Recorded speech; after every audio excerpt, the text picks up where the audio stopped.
Convicted killer behind bars, but he claims he's completely innocent. And he's not alone. He didn't do it.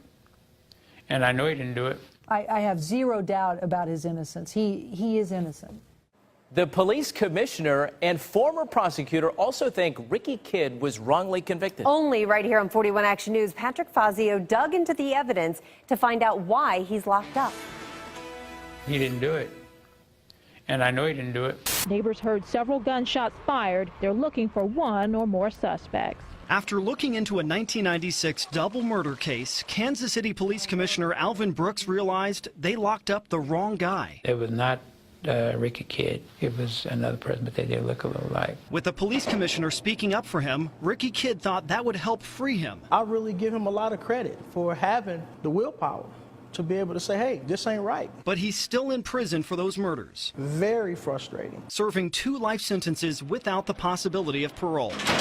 Why is it difficult for the state to correct injustice? Kidd says he can prove he's innocent. This is in black and white. He says documents show there's no physical evidence against him. This is the state witness recantation. The eyewitness changed his story. These are glaring facts. Plus an alibi that Kidd says his public defender failed to investigate. This is how messed up my trial was. Kidd applied for a gun permit at the sheriff's department the day of the murders. You would think that would be a tight enough alibi to be at a sheriff's department at the time of the murders. Kidd's then girlfriend, Monica Gray, says they were together at the sheriff's department when the murders happened. And we had just found out we were pregnant. We had our lives planned out. Instead, Gray had to raise their daughter on her own. Today's my daughter's birthday, and I'm not able to be there.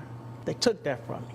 Her dad should have been here through these special moments. You just keep hoping that somebody somewhere along the chain of authority will do the right thing. I was very skeptical. Former prosecutor Cindy Dodge changed her mind after reinvestigating the murders. I have zero doubt about his innocence. He is innocent. She told her former colleagues in the Jackson County Prosecutor's Office so they could tell a judge to free Kidd. They have thrown up barriers wherever they can and objected to everything. Dodge is representing Kidd for free because she says current prosecutor Jean Peters Baker opposes his release. As a former prosecutor and colleague of the current prosecutor, I do not understand it. You'd have to ask Jean. I don't know. We did ask Jean Peters Baker for an interview, but her office declined, saying Missouri Attorney General Chris Koster is currently handling the case.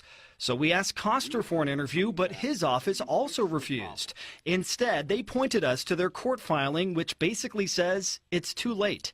It claims Kidd missed his chance to properly appeal and also argues he can only present new evidence discovered after his trial. They're not even arguing that I'm not innocent. Kidd's attorney says the evidence not only exonerates Kidd, it also shows who really committed the murders. Why isn't he being prosecuted? We know who the killers are.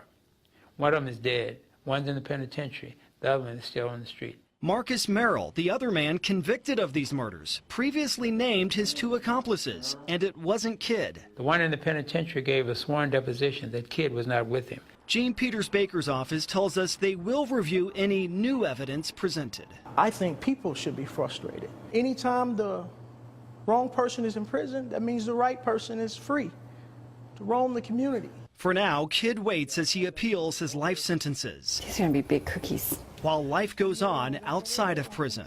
I'm likely going to miss another Thanksgiving. I'm likely going to miss another Christmas. Patrick Fazio, 41 Action News.